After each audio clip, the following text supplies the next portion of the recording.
Isaac Asimov, Philip K. Dick, Julio Verne, Mary Shelley, nombres inmortales de autores visionarios.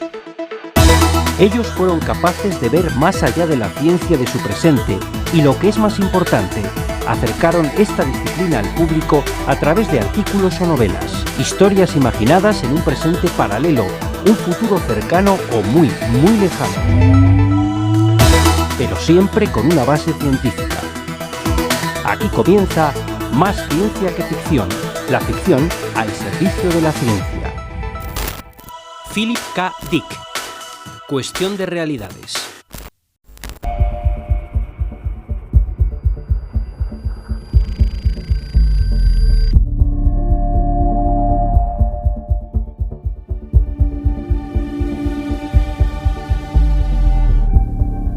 En este capítulo de Más ciencia que ficción nos acercamos a la figura del autor quizá más peculiar de la serie. Un hombre atormentado y aturdido por la sensación de estar permanentemente vigilado como consecuencia de la publicación de sus obras.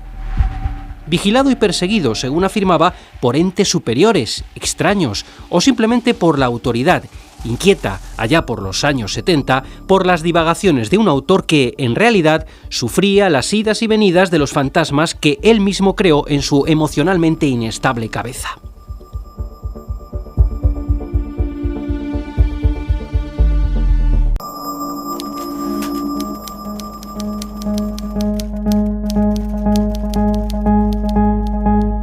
Diferentes realidades, vidas paralelas, libre albedrío, identidades, son cuestiones que inundan las páginas escritas por el responsable de, entre otras joyas, el libro que originó uno de los productos que definen la cultura popular de los años 80, la película Blade Runner. Es hora de viajar por las realidades alternativas que nos propone Philip K. Dick. Y nos acercamos a su figura gracias a José Carpio y Jesús Zamora, catedráticos y apasionados de la ciencia ficción, a quienes, como a Dick en su tiempo, vigilaremos muy de cerca. Tenemos la suerte de estar hoy en San Francisco, como verán, estamos en San Francisco porque él era de California, entonces qué mejor homenaje que venirnos a esta parte de la costa oeste de Estados Unidos. ¿Que me indiquéis? No, os he dicho que sea San Francisco, por favor, así hay que cambiarlo y me ponéis en San Francisco. ¿Vale? Bueno, volviendo a como iba, estamos aquí en San Francisco para hablar sobre Philip K. Dick. Como verán ustedes, esto es un pequeño truco que hemos hecho en la televisión y es muy hábil. Tenemos un croma y en realidad, desgraciadamente, no hemos salido de los estudios de la UNED, estamos en nuestros estudios de televisión y mediante este recurso técnico del croma, de poner un fondo sobre mi imagen, lo que hemos hecho ha sido crear una pequeña realidad. Igual que estamos en San Francisco, igual que estamos en Madrid, podríamos estar en cualquier sitio. Imagínense ustedes que ahora yo les dijera que por favor, ¿me ponéis una playa? Vale. Esta playa en la que estamos ahora es el recuerdo de verano, de ese verano tan bonito que pasó usted en la playa cuando era pequeño. Imagínense que yo les digo ahora que ese recuerdo ha sido implementado, que en realidad usted nunca estuvo en la playa y ese verano nunca existió. Pero bueno, la técnica hoy en día, la ciencia, nos ha permitido ponerle ese recuerdo que usted asume como que ha sido real, pero no ha sido real. O incluso ya iríamos un poco más allá. Imagínense que le digo, le demuestro que usted en realidad no nació cuando nació de sus padres, sino que hace 5 años se le puso en funcionamiento porque usted es el máximo exponente de lo que ha llegado a la ciencia de la robótica y la ingeniería artificial y que incluso hasta cuando se hizo una radiografía hace 2 años o le extrajeron sangre, salía algo humano, pero usted en realidad no es humano, o sí es humano. De todos estos temas es de los que hablaba Philip K. Dick y yo creo que es uno de los motivos o uno de los hechos por los que está hoy en día aceptado como uno de los mayores autores de ciencia ficción. No se entiende Dick ni su producción literaria sin el contexto social que lo rodeaba. La contracultura anterior a los años 60 en California influyó en su comportamiento. El antimilitarismo, las ideas de izquierdas de la época y la corriente cultural que se hizo llamar a sí misma la generación Beat encajaron en el particular mundo de Dick. A esto se unió la inestabilidad familiar que marcó su infancia, incluida la muerte de su hermana gemela cuando aún eran bebés, algo que Philip K. Dick deslizó a lo largo de todos sus relatos. Philip K. Dick es muy representativo del tipo de ambiente intelectual de los años 60 y 70. Está muy influenciado por toda la psicodelia. De hecho, él tuvo bastantes problemas con drogas, o posiblemente no con drogas duras, pero con anfetaminas y otro tipo de cosas. Incluso llegó, según cuenta, llegó a tener una experiencia mística en los años 70 que no es que fuese el inicio de sus preocupaciones místicas, que ya las había mostrado en obras anteriores, pero a partir de entonces su obra cambia radicalmente y empieza a estar más centrada en asuntos incluso todavía más filosóficos, más gnósticos, místicos, etcétera, que las obras anteriores. Mucha importancia de la religión, de las ideas sobre Dios. Philip K. Dick fue un antimilitarista convencido y practicante. Desde sus primeros relatos en los años 50, pues ya estaba, digamos, contra todos los efectos de la Segunda Guerra Mundial. Luego estuvo contra las distintas guerras en Estados que hubo en los años 60 y 70, y Philip K. Dick siempre utilizaba la guerra como la excusa a la que nos llevaba a esos puntos en los que muchos de sus relatos, digamos, están en un futuro postnuclear, en los que, bueno, pues de alguna manera la sociedad ha cambiado tanto que a partir de ahí empieza a hacer sus planteamientos. Pero ¿se puede asegurar con total firmeza que Philip K. Dick es un autor de ciencia ficción al uso? ¿Se le puede comparar con otros de su generación o posteriores? ¿Qué tiene de especial este atormentado autor? Disponemos de una gran cantidad de títulos donde da rienda suelta a toda esa amalgama temática que recorre sus obras, que surge de su complicada mente y acaba en las páginas y páginas de una prolífica carrera. Solo en novelas contamos hasta 36, de este uno de los autores más fascinantes del siglo XX. El propio Philip K. Dick reconoce en su autobiografía que él se percibe a sí mismo más como un filósofo que se dedica a escribir narraciones que como un novelista que escribe sobre temas de filosofía. De hecho, puedo contar una anécdota, y es que cuando yo empecé a aficionarme a la ciencia ficción, siendo un adolescente, los libros por los que iba siempre en la biblioteca eran las novelas de ciencia ficción que yo entendía como tales, pues las del espacio, extraterrestres, viajes en el tiempo, máquinas sofisticadas, etc. Y los libros de Philip K. Dick pues eran casi los que cogía cuando ya no encontraba ninguno de los otros, y para mí era el autor raro este que escribía de estas cosas tan extrañas, ¿no? Luego ya me dediqué a la filosofía y vi que no eran tan extrañas, ¿no? At that time I had no idea what I was seeing. It resembled nothing that I had ever heard described. It resembled plasmic energy. It had colors. It moved fast. It collected and then dispersed. But what it was, what he was, I am not sure even now. In other words, it's a common theme in my writing that a dark-haired girl shows up at the door of the protagonist and tells him that his world is delusional, that there's something false about it. Well, this did finally happen to me. I even knew that her hair would be black. I had an actual complete sense of what she would look like and what she would say. She did appear, she was a total stranger, and she did inform me of this fact, that some of my fictional works were in a literal sense true. La verdad es que él nunca habló de la ciencia o de los desarrollos, nunca aparecen en sus obras los desarrollos científicos que apoyaban la realidad en la que estaba. La ciencia nunca fue su protagonista. De hecho, él en alguna entrevista dijo que aunque él era de ciencia ficción y sus mundos eran mundos futuros o mundos paralelos, en realidad sobre lo que escribía y sobre lo que hablaba eran pues casi sobre los miedos y las preguntas más atávicas del hombre. Philip K. Dick es una generación posterior a otros grandes autores de la ciencia ficción que habían sido, digamos, fascinados por el avance de la ciencia. Él, aunque empezó a escribir muy joven, en los años 50, pero sobre todo es muy representativo del nuevo movimiento, digamos, intelectual o espiritual de los años 60 y posteriores, según los cuales la ciencia no es una fuerza intrínsecamente positiva para el progreso de la humanidad, sino que tiene puede provocar grandes peligros para conceptos importantes como la libertad, como la identidad humana, etcétera, etcétera.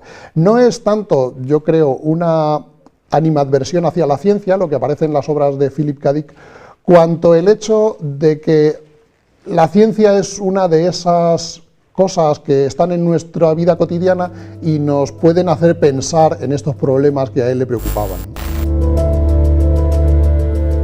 Donde otros se centraban en la ciencia para proyectar sus preocupaciones y dudas ante el tipo de progreso al que se encaminaban, o como motor de la evolución tecnológica y social en virtud de un bien común, Philip K. Dick se preocupaba por entender el mundo en el que vivía, los problemas de personalidad asociados al avance científico, pero concretados en la línea que divide realidad de ficción, si el ser humano sería capaz de mantener su integridad como especie en un mundo cada vez más tecnificado. Se preocupaba del aquí y ahora, pero ¿cuál es realmente el aquí y el ahora? La idea de que la realidad que estamos viendo posiblemente no sea la realidad que nos imaginamos, ¿no?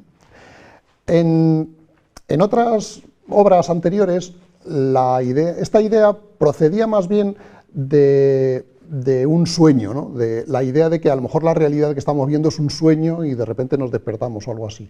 Pero en el caso de Philip K. Dick y la ciencia ficción posterior, lo que sí se empieza a contemplar es que, puesto que nuestra experiencia está producida por el cerebro, y aquí es donde influye el desarrollo de la ciencia, como la experiencia está producida por el cerebro, manipulando el cerebro, posiblemente podremos cambiar la percepción de la realidad que tienen los sujetos. Y esta idea de avances científicos que pueden hacer modificar cómo el cerebro percibe la experiencia es la que tiene un desarrollo más importante en la obra de Philip K. Dick. People claim to remember past lives. I claim to remember a different, very different present life. I know of no one who has ever made this claim before, but I rather suspect that my experience is not unique. What perhaps is unique is the fact that I am willing to talk about it. We are living in a computer-programmed reality, and the only clue we have to it is when some variable is changed and some alteration in our reality occurs. We would have the overwhelming impression that we were reliving the present, déjà vu, perhaps in precisely the same way, hearing the same words, saying the same words. I submit that these impressions are valid and significant, and I will even say this: such an impression is a clue that at some past time point a variable was changed, reprogrammed as it were, and that because of this an alternative world branched off.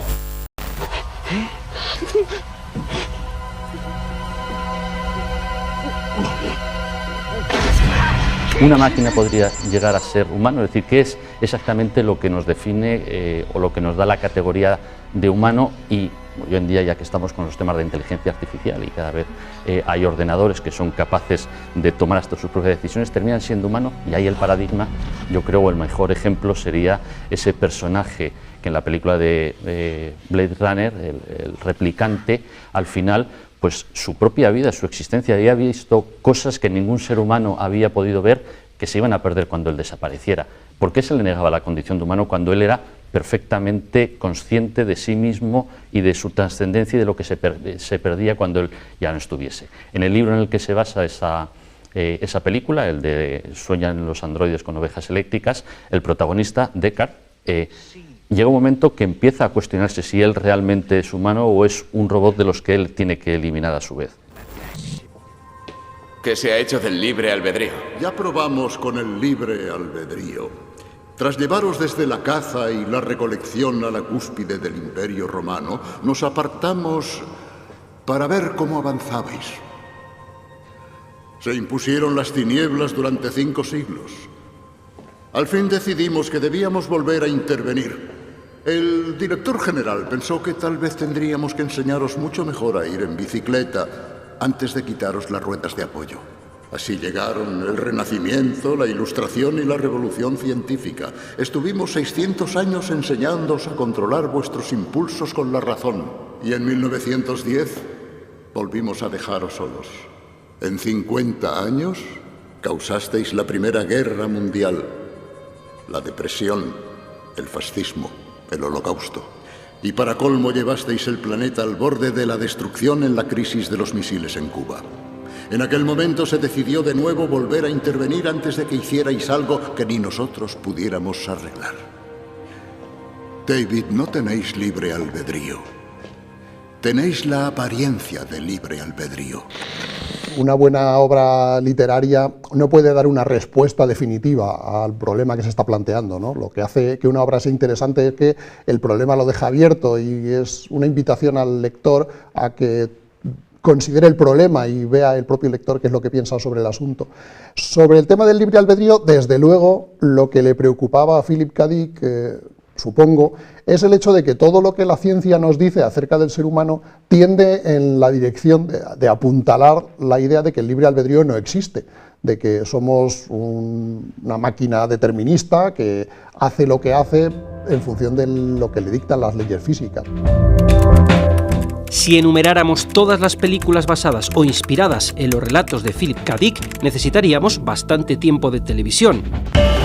Más allá de su gran producción literaria, lo extraordinario de Dick reside en la capacidad de atracción que tienen sus historias sobre un público entregado a que le revuelvan su idea de realidad, un auténtico filón para Hollywood.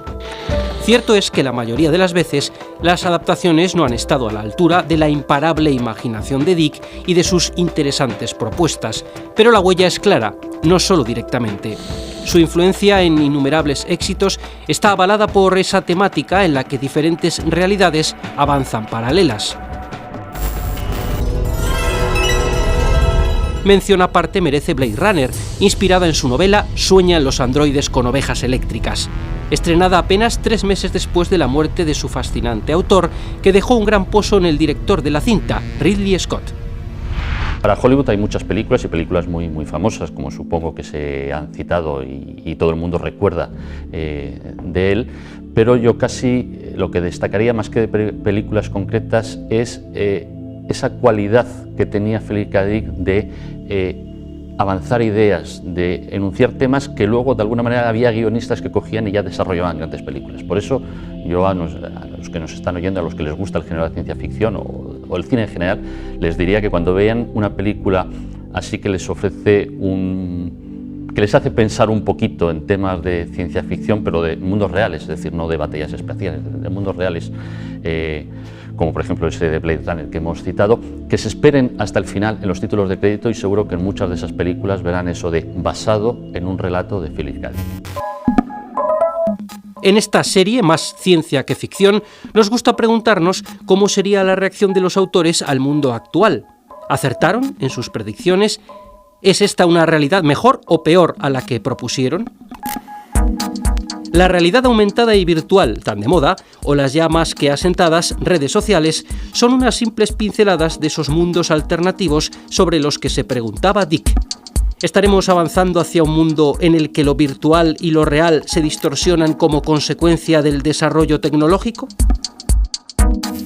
Yo creo que se habría sorprendido por cómo, sobre todo el desarrollo de la informática, ha sido capaz de hacer real algunas cosas que él había imaginado, ¿no? La idea de construir realidades ficticias, sobre todo, que en su época pues básicamente dependía tan solo del cine, la televisión y la prensa.